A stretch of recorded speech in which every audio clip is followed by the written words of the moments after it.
Welcome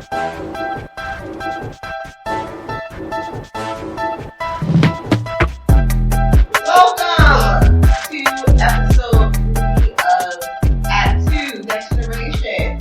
I would like to open the floor up for our youth to talk about what is this you have done since our last episode. Do you want to talk about what y'all done? Yeah, so we went to see From Okra to Greens. It's a choreo poem by the same person who wrote For Colored Girls and Tozanki Shange. Yeah, I was basically talking about a bunch of like the black experience and like how it interweaves with like, you know, motherhood, childhood a little bit, you know, relationships. So it's all very unique, very representative.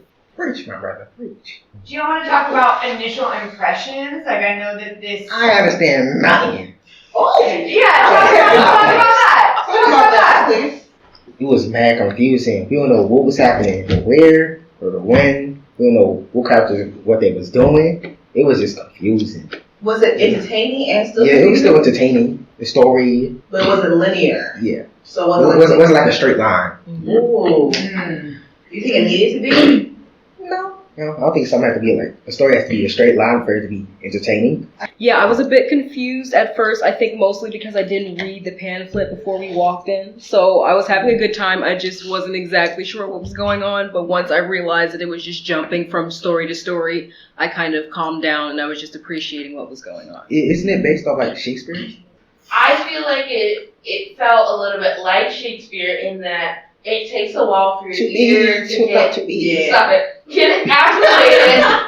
acclimated to the language, and once you can understand this is just how this format works, then you're like, okay, I think I start to see how I can track this. Yeah, my whole mind when I was watching, it's like, no human being is talking like this.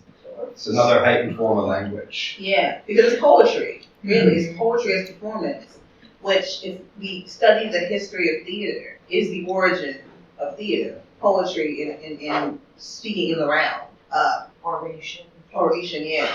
And so choreo poem is directly tied to Tozanki Shange, who in the 1970s produced this show for colored girls who considered suicide when the rainbow's enough. It's a play. It's the first choreo poem we've ever seen on Broadway, period, where the whole thing, the whole point of choreo poem is to be an interwoven story between poetry, dance, music, and instruments, right? But also is directly tied to blackness, brownness, indigenousness of people in space and how we communicate. So sometimes when you're reading Tozanki Shange, if you read Colored Girls, you'd be like, she's writing in the everyday speech of black and brown folks in Baltimore and Philly, and people really gravitate to that. So you might have heard some like slide jams, kind of thing they were talking about for each other, or terms they were exchanging.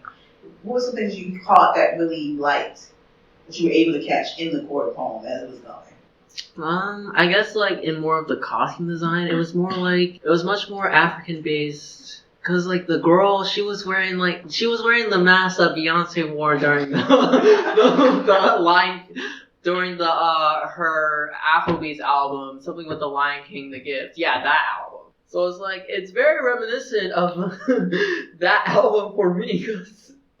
Because why, Drew? Can you talk more about that? Like, no one ever taught me about the choreo poems. No one ever taught me about Shange. No one ever taught me about Baldwin or really, or like Lorraine or Langston either. So I guess it was just something that I'd never seen before. And it wasn't that commercial like how Beyonce is. So it's like when she brought that, everyone was like, yes, girl, bring that Afro beats, bring the African language, bring the Africa in. But it's like, the Africa always been there, and it's like...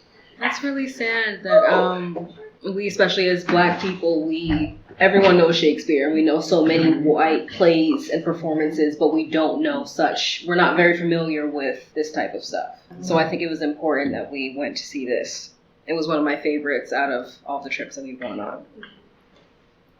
I think I was really curious about how, at the beginning, and even right after the play, y'all were like, what happened happened? What was this? It's non-linear. It's not in a straight line. And yet, it still stuck out to you and resonated so deeply. And like Anna just shared one of your favorite pieces that we've seen. Like, even though there was a disconnect of understanding and the way that we acknowledge what understanding means, right? Like, making sense logically. But understanding can go beyond logic, right? So, in what other ways did you understand?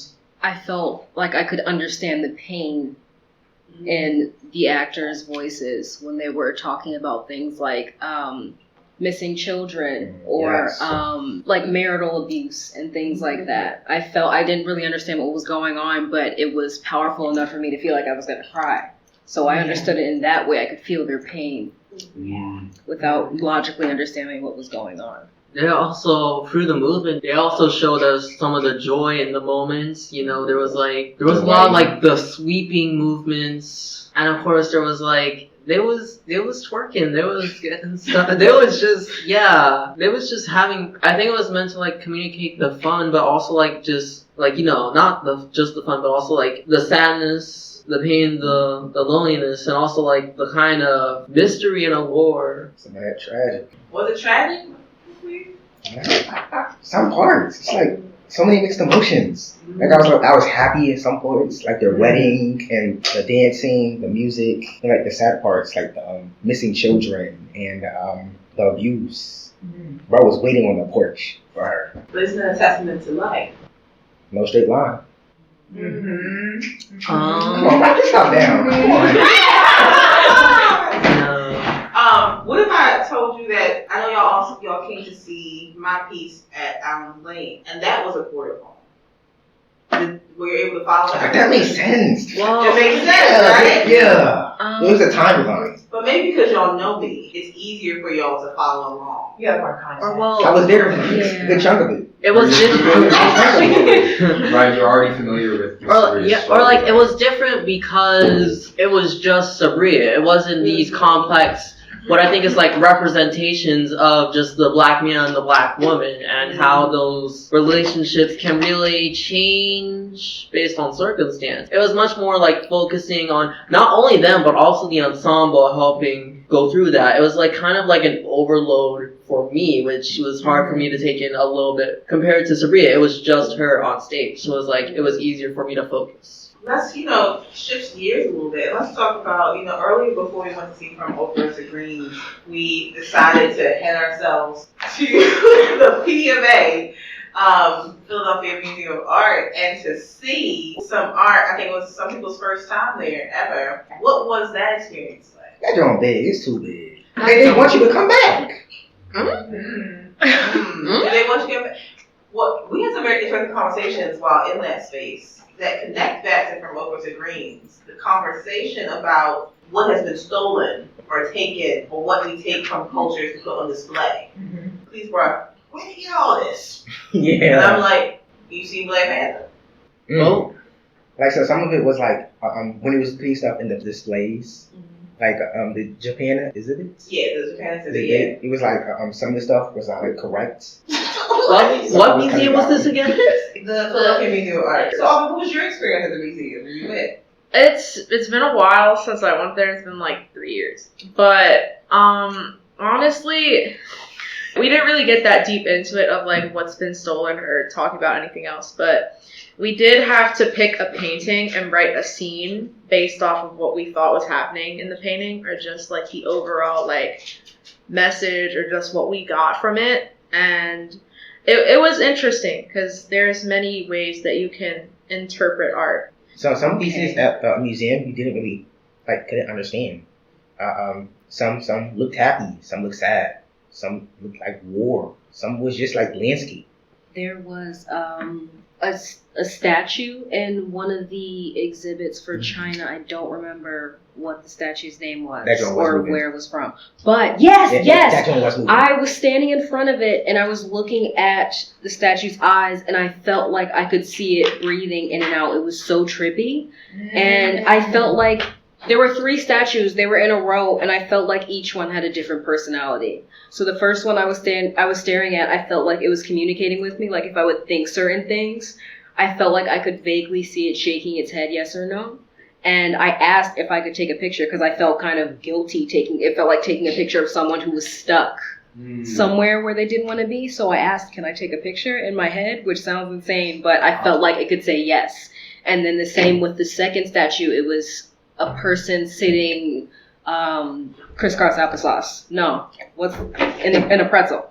And I felt like that one gave me permission to take a photo of it too. But the last one, it was a woman, and I think she was missing her right arm. And she felt very sad and angry. And I felt like, when I asked in my head, can I take a picture, I felt like that would be disparaging in a way. I felt like that would be like taking a picture of someone in a vulnerable space when they didn't want to have a photo taken of them. So I didn't take a picture, and I felt crazy, but it was really weird. I enjoyed it though. I think one of my biggest questions for y'all is, you got to, from seeing from Okra to Greens, you got to see some performers that are close to your age performing. What did that feel like? Inspiring. Yeah, it was like a different experience, feeling closer in age to the performers that you were watching. Yeah.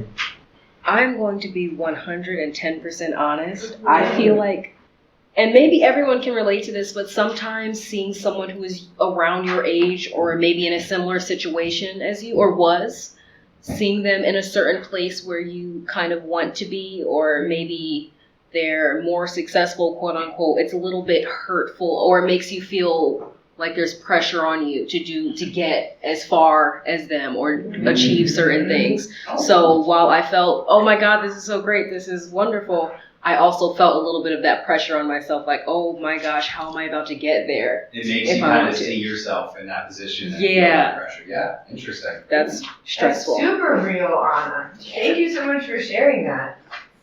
I guess whenever I see theater, I assume it's like they've been doing this for a while, because it was just so much of confidence, the audacity that they have. It was so good. So it was like I couldn't really tell if they had been doing theater for 1 year or for 10. I want to go deeper into that feeling, because is it a sign of a lot of your generation? You have a lot more comparison that is put onto y'all in this line of work and what you're doing. When it comes to seeing other kids thrive, there can be comparison and competition. It doesn't serve as much as we think it does. And I remember being young, and when I saw people performing, I'm not even gonna hold you, I'm not even gonna lie. Like that. There one time, my best friend in Sydney got the part that I wanted. I was like, yo, she ain't even that good. And I had to check myself really bad. It was a whole semester of a rough patch in our relationship because I was so wanting to compare. But there were also moments where I was so proud and inspired by seeing other people's work. The balance is there. When you're seeing other people perform, you're like, oh, I want to do that. I can do that. Yeah. And then sometimes you see other people perform, you're like, oh, now I have to do that. Or, how come they get to do that? I think a part of accepting your thoughts as they are is understanding that sometimes they'll be a little bit ugly like that. Like, why do they have that and I don't? That's just a part of being a person. And I think that releasing some of that shame around feeling those natural feelings is also good to help yourself grow. And just, processing your feelings as they come is good without putting too much judgment on yourself for feeling them in the first place. But I think I get inspiration from you guys. From, seeing you guys, I was looking at the Instagram post and I was like, oh my God, that's so cool. Then I didn't feel that, didn't feel that jealousy and pressure. Instead, I felt inspired and I felt so happy because they looked so happy up there. And that made me feel a little less anxious to maybe join sometime this year or whatever. Yeah. So I auditioned for this role that I kind of wanted because it was funny. It was memey. So I tried it. I got so nervous and it was like, I could literally feel myself just not feeling the moment. I could just feel myself just being like, I feel awkward and I kind of look awkward. I didn't even get the understudy for the role. So I was a little bit bitter, I'm not gonna lie, because it was like, what did I do? What happened? But like, to be honest, it was just me kind of just accepting that ultimately I was not there, and I just need to be there and be willing to make some choices in the audition process, or like at least be more confident and more aware on stage. And regarding to that bitter feeling, I kind of got away from that really quickly, because it was like, how I see failure is that like I really, but for the most part, just turn it into myself, and it was like, what did I do wrong? Because it was just like, that's kind of my thought process. It's like, what did I do wrong? Not what did someone else do or nothing like that. So it's like, yeah, it's just this, oh my god, my feelings. You know what's interesting to me? Today we had with us one of our Ubuntu Young Artists Fellows who was a part of the Philly, Theater Week. There's a youngin', and one who recently graduated from high school, is navigating the theater scene and what she wants to do and see and be. And they're saying, can you talk, Aubrey, who's our social media fellow, about what that feels like, that notion of navigating with those feelings? Right? And the opportunities that present themselves, and what that looks like for you, and accepting them, stepping into them. Yeah, so first I just want to say, like, I didn't know how many jobs and opportunities there were in theater and in the business until like very recently. And for me, like, I've been performing like since middle school, so I was never really brought up to be in a position where I could have that opportunity to do like what I'm currently doing. And it's like trying to navigate like the jealousy and the acceptance of like, why can't I be good enough, and why can't I do these certain things? It's like, it takes like a while. I know it's still like a lot of that's still there. I'm still trying to get over a lot of those feelings. But for this fellowship specifically, like, I'm realizing that you don't have to be a performer to be in the arts. And like I've learned how to like stage direct, period. I learned how to do lights and sound and just a bunch of other stuff just by looking for opportunities. So it's very nice to be in a fellowship where I could still learn about all the things and what goes into that. Because it's about community, it's about collaboration, right? Yeah. Yeah, it's also being honest. I still feel feelings of inadequacy. No matter what it presents outside to everyone, there is those rushing waves of feelings and emotions, and communicating them help us learn those waves in a more efficient way. So when you're watching someone else perform, it's like, why not me? But also, okay, someday it will be me. I'm curious, if you were to write your own choreo poem, what would the theme around it be? Can I say one thing, as y'all are brainstorming that, to kind of connect some dots here that we've talked about tonight, right? So when we were talking about From Ochre to Greens, we were talking about how, like, okay, logically, when your brains were coming to this story, you were like, what is the story? But then viscerally, meaning understanding that is other than logic, there was so much you took away. There was so much information, actually. It just wasn't necessarily linear or verbal or straightforward or logic-based. And then we're talking about emotions, we're talking about experience, and we're talking about presence in performance and the journey of an artistic career and how many unknowns exist there that aren't in the logic brain, right? So really this wraps back around this theme of understanding and emotional intelligence and feeling our way through the unknown. So as you're kind of thinking about what your choreo poem would be, bringing senses to it, bringing other parts of yourself to that question that exist outside of this logic-forward sphere, it's very easy to get locked into in this world we exist in. Mm-hmm. So when you're thinking about that, it doesn't have to be like, oh, this is what the story would be. It can be like, oh, this is what I want the feeling of it to be. Oh. I think I would, if I were writing a choreo poem, I would write it about my own, I don't want to say journey, what's the word? My own experience with dissociation and trying to ground myself.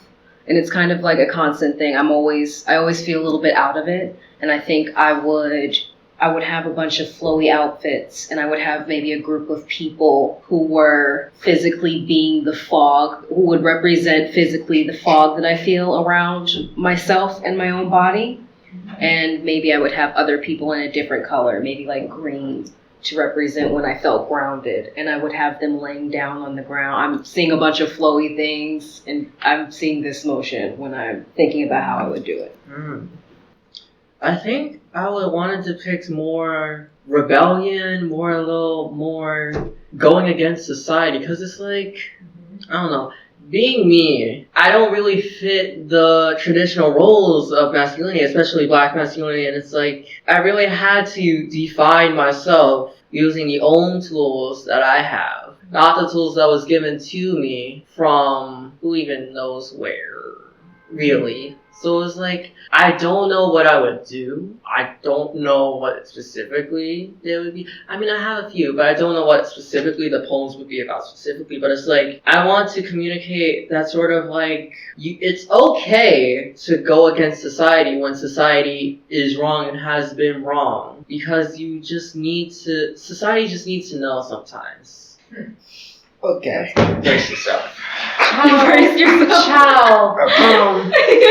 If I was writing more like rebellious of myself, being myself, like all the negative thoughts and just doing me, or like people that will try to push me in like a direction, I don't want to go in that straight line. I want to cartwheel, I want to zigzag. Well, please, can you keep going with that? Cartwheel, zigzag. What's the texture? What's the flavor? What's the taste? What's the smell? Oh my God, I think it smells like barbecue. I think it tastes like zebra. I don't know what that tastes like. Yeah. I think I hear cheering, but I can't see the cheering. Ooh, I would say that the body movement of seeing a young black man on stage moving to what he feels is the right direction. Andre? What was the question? I didn't quite understand. What would be your choreo poem? So, and then to synthesize, right, connecting the dots of what we've talked about tonight, how we're understanding that viscerally in our bodies, not necessarily with the logic part of our brain.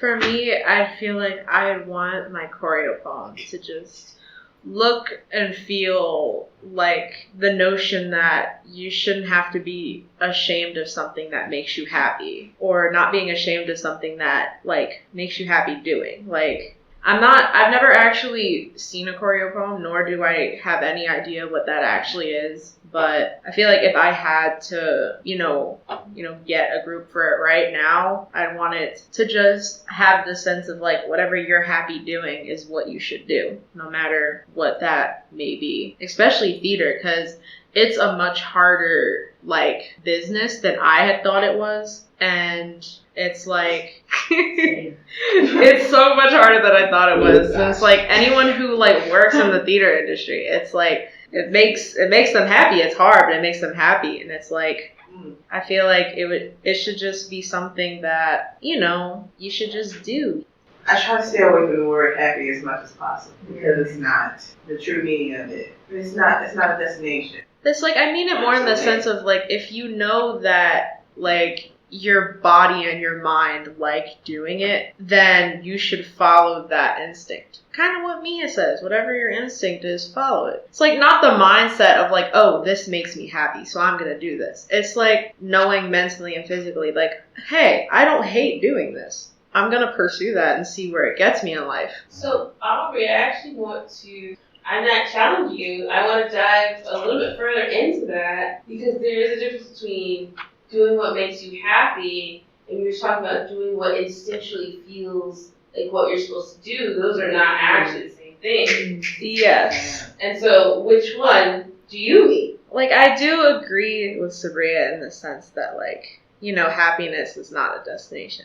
But I do feel like if instinctively if you like something or not. I don't know if that makes sense. Like, your body and your mind knows, like, hey, I like doing this. Mm-hmm. Like, I really like doing this. And it's your decision whether or not you want to pursue that. But if sometimes it's really not your decision. Sometimes you just keep doing it. And over time, it just becomes what you do. And you accept that. And you're like, you know what? I could do this for the rest of my life and not be mad about it. Doesn't mean I'm happy. It just means I could keep doing this. And I could be content with it. not necessarily happy, but just, you know, like, you know, if you don't want to do something immediately, you're just like, no, like, it's not something my mind or my body can do for me. Because each person's different. I know immediately if I want to do something, and I know immediately if I don't want to do something. I mean, theater was not on my 2019 bucket list when I immediately started, but, like, I just kind of knew, like, I could be content if I did this for the rest of my life. I wouldn't be mad about it. It wasn't my life plan, like, 5 years ago, but it's what's happening. And I could do this if I wanted to. I love that, Aubrey. And I think what we're in diving deeper, trying to expand, and not, when I say expand vocabulary, I mean that we should, as human beings, we've earned the right to have an expansive vocabulary of what this life is. So when we say happy, right, happiness in some ways is gentrified, is colonized, is brought to a certain level of regurgitation to the point where when I hear happy, I almost vomit, because I'm like, I'm not happy, but I am wondrous. I am captured. I am confused. I am bewildered with joy, right? And a part of the way in which, when I look at y'all as youth, there's a limit they want y'all to have in your vocabulary, in describing your life and your art. There is a limit they want you to have. They want you to only know of happy. Because if you only know of happy, you won't know that there is a wondrous life over here. You won't know that you can choose to live a confused life and be still so fulfilled by it. And that is why you have a lot of youngins who like come into this industry and are like, I can't make money doing this. I can't work doing this. Because we're taught, and oftentimes you're taught that to follow jobs that don't necessarily make you happy. You're taught to make jobs that will be what you have to do, right? Rather than, I can live a confused life and still, like, enjoy it. What does that look like for y'all to tap into? I don't always look at me like, Sorry. so it's real, you Well, know. and you know, kind of in that same, right? Like, because I think there's something to the fact that you can, and you know, like not to lean on happiness, but like you can find fulfillment, you can find fullness in your life, even if you don't always enjoy what you're doing, right? So like, you know, it's that analogy of like, oh, I hate going to the gym, but I always feel better once I've gone, right? Like there can be growth into fulfillment and fullness that doesn't necessarily feel amazing along the way. So, you know, it's like, how can we still find that in areas of life that aren't necessarily just happy? I didn't mean to pull a face. I do that a lot. But I felt a little bit unsettled when you originally started bringing up what happy means. And I guess what I was picking up on is that the word itself it's fragile, I guess. And it's not exactly accurate when describing the things that go through people, the way that people move through life, I guess, because we're kind of moving through like this. And you can pass through different like emotions, like fog. You can easily weave into different things. So happy is sterile. Yeah, it doesn't have enough nuance, I guess. It's basic. And this is why you wonder why Ntozake Shange wrote Koryo, language that is complex, right? Non-linear, because she is saying how I feel, right, isn't just one adjective. Oh, come on. Isn't just what I'm saying. But Ntozake Shange wrote a Koryo poem at a time where everyone was looking at her doing this Koryo poem like, this is ridiculous. You don't know what you're doing. You know, you're not a playwright. And she said, yes, I am. I'm an artist. I'm a playwright. All these different things. But she has one in her, for Color Girls, one of her poems goes, my love is too. Well, she says, my love is too complex to have thrown back on my face. My love is too dance to have thrown back on my face. Those are things that, as you're watching, so what you're confused in what you're watching. Maybe that you're meant to be confused. Maybe you're not meant to understand every show you go see. Because if you did, that would be a very even kill of reviewing this space, right? One dimension. I want to jump off what you were saying, sort of go back and forth between Koryo poem, life, happy, complex things. And I feel like, you can correct me if I misquoted you, I feel like you're leaning onto this idea of being a complex creature, someone who has multitudes, someone who is not one note, but someone who has space to be all the things that you want to be, try out the things, not like it, pick up something new, but have the freedom to know that you can express yourself how you see fit. Yeah, and that's not something that Black people or people of color in general aren't given, I guess. Just in life, like we aren't really given the permission, I guess, or allowed to be all of these different things. It's just that one thing, and if you're anything different, there's something wrong with you. I think there's like a different kind of pressure on us to be one single thing. I feel like being multidimensional is at once in this society a privilege and also innately something whiteness doesn't understand. Because these things, when I say last, is like, Isaac Chage is a testament to the history of Black and brown bodies in America. To be stolen from your land and to be brought to a new place and to make up country, jazz, bluegrass, rock, and roll. To have it stolen from you again and not credited to you. To build up a Black arts movement. To build up a Black Harlem. To write plays and things that capture your bounty and your spirit. To write strange fruit like Billie Holiday. Right? To do these and create all of these things when something has been stripped from you and the purpose was that you would never be able to expand again. Black America is a testament to the protocol. Black America is a testament to it not going linear or how it should, to it not making sense. Racism does not make sense. It's meant not to make sense. Systematics are not made to make sense. The way that y'all don't learn about Black playwrights is on purpose. Because what do we look like raising the next generation of James Baldwin's, right? And Dr. Sean Gaines, of Amiri Baraka's. What do we look like raising those kids? Audre Lorde's. What do we look like raising those kids? So that they kind of, they're also dimension, and they start winning these Pulitzer Prizes and all these different things? Oh no. And this is why we do this program, to expose you guys to the opportunities to multidimensionalize yourselves. Fiercely. I'm very happy we had this conversation. Wow. I am too. Oh. So yeah, how do we feel? That's going down in my journal tonight. Oh, yeah.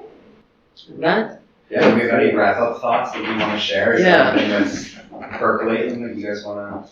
Definitely leave that in a note, you know, how just like the history of Black America, just to have made all of these things and just not to be credited for them when they're like taken from you and appropriated to something that you didn't mean them for. It's really discouraging for me personally, just knowing that, because like it's like anything that I do, even though it is as great or even greater than my white peers, it's just not good enough, and it will just never will be. So then why try? But why try, Drew? Here's the thing, and I said this to Anna in the car today.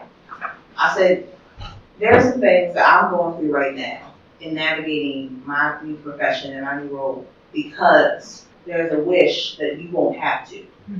That even in the sacrifice of my mind, my body, my spirit, that I would be deconstructed some systems so that it is easier for you to claim yourself and to claim ownership of it. And that's because someone did it for me. Someone went through the same things for me. And so it's disheartening. But I also want you to take the time to also track your lineage. And your lineage is not just to who you were born, what family you were born into. The history, there's a history of people, somewhere along the line, way back, all they had, Drew, was their words and a poem. And that tracks back all the way to you. And they're screaming right now like, you have so much that I have paid for you to do. Please remember it. And not discredit your feelings, because I feel what you're saying, we've all been there. But to say there is hope, because you have people working now to make sure that you have what you need to have. Yeah. It is really hard to just keep on just holding on to that hope, just to like, there is just a light at the tunnel. It's just that it's a really long tunnel. And also, And some people are trying to make it longer. Yes. But also, you do it for you. You don't do it for your white peers. Yeah. You do it for you because you have something to say. And you have something to say to people who are like you, people who are coming behind you. There are people who were before you, like Sabrina was saying, who like really are like your ancestors' greatest dreams are you. Right? So like you have things to say. And I think if you said it all, then I think you can hang up your hat and I guess go frolic. But until you have said what you have to say, I think you keep saying it. All of it. Listen, y'all are going to touch a future that none of us will see. And we do this not selfishly because we're like, we want our name to live on, but we do this because we know that one day what we have poured into you will be poured into another generation. And that generation follows, and that generation following, right? The allyship, the community that we have gathered today to make this happen lives on in a way that you become as stable to the fact that legacy is much more than blood. Legacy is communal knowledge, understanding, collective knowledge. And y'all are a testament. And I thank y'all. Because y'all, some days I don't want to come and do this work. But I say I will do it because Aubrey needs to hear me talk for 5 hours every week. You know what I'm saying? Aubrey's like, yeah. Sometimes more, but let's. All right, Aubrey. All right. No, but so Aubrey needs someone to hear and to say, hey, I see you. I see the tunnel's long. You want to see where I came from? You want to see my tunnel? And what if we talk together as we go through these tunnels together, right? And to trust that somebody's going to be at the end of the tunnel waiting for you. Or if they're a good friend, a good ally, they'll come in and walk with you for the rest of the tunnel. Okay? Yeah. I know the tunnel's long. I know it is. And it seems bad. I think that makes me a little bit sad in a different way now because I was thinking, once you started saying that, I was thinking how many people like you have and will have to keep living and then dying fighting for this, and we're still in the state that we are now. It just, in general, I think it's, one, I'm happy that we came all this way, but two, it's upsetting that people have to spend their whole life fighting for these things, and it's like, after you're done, there's still so much more that has to be done afterwards. Yeah. Yeah. Yes, it's exhausting. It's tiring. Yeah. But that is also another reason why we appreciate you guys so much, and why you guys are the best. The very, very best. Don't cry. I'm sorry. I didn't mean to start all of that. She likes to cry. It's fine. No, because it's really sad. Well, you know, at the risk of opening another rabbit hole, I find it interesting that like crying is one of these things, right? That we're like, oh, don't do that. It's bad. And of course, there's a way that we experience emotion that we want to be private and we want to be ours, and it's up to us to decide how we experience that emotion. But what we're talking about is penetrating, and it needs to be. We're going to navigate it. You're going to navigate it. And the emotion that comes out of that is art. It's sacred, it's beautiful, dare I say holy. And the fact that you choose to share it and allow witnesses and allow this experience and togetherness is a part of what Sabri is speaking about in that journey through that tunnel. And what we witnessed through this choreo poem and through this expression of art. Yeah, and it's like when you said like the tunnel, you're lucky if you have a friend that walks in the tunnel with you. And sometimes like it really made me think like who are the people like I can actually call my friend and that would be willing to not waste their time but just take the time to come walk with me. And it's like when all else fails, if you don't have like that friend or that family member, you have people like you three, Sharice, me, and Sabria. Like I've known you all for years now, and it's like when I didn't have that friend or that support system or that family member or anybody else, it's like one of the three of you, if not all three of you, were like walking me down that tunnel, being like, you know, it's a long journey, but I'm gonna hold your hand, walk you through it every step of the way, you know? And it's like, you're still here. I'm really thankful for that too, because it's like the last few years, I really did not have that support system. But being here and still having that support system and working with you, like inside of Yes and outside, it's really special. So it just makes you think. Sorry to make you cry, Sabrina. And this is not to end on a positive note, because I don't think we have to end on a positive note. No. But we do for you. Like, we are deeply invested in your success, your joy, feeling like you have a support system is incredibly important. And so hearing you say that to us is like, okay, we are on the right path. What we're doing matters, which we always feel like it matters, but you don't always see the payoff. And, we aim to model something that then y'all, instead of getting swept into the tunnel, can bring to the generation behind you. We don't want y'all to have any times. And I just we don't know what the outcome will be. Is the thing. Like We can't control we it. don't know what the future will hold, but we do know the connections that we have, and the dreams and the hopes and the plans that we have. And me personally, all I want to do is see it come to fruition, and that's to me that's it. That's all I came to do. Yeah. Yeah. That's right. Thank you all so much. Yeah. Thank you for these reflections. Oh yeah, speaking about the reclamation, Beyonce, Texas Hold'em, 16 carriages. She's reclaiming country.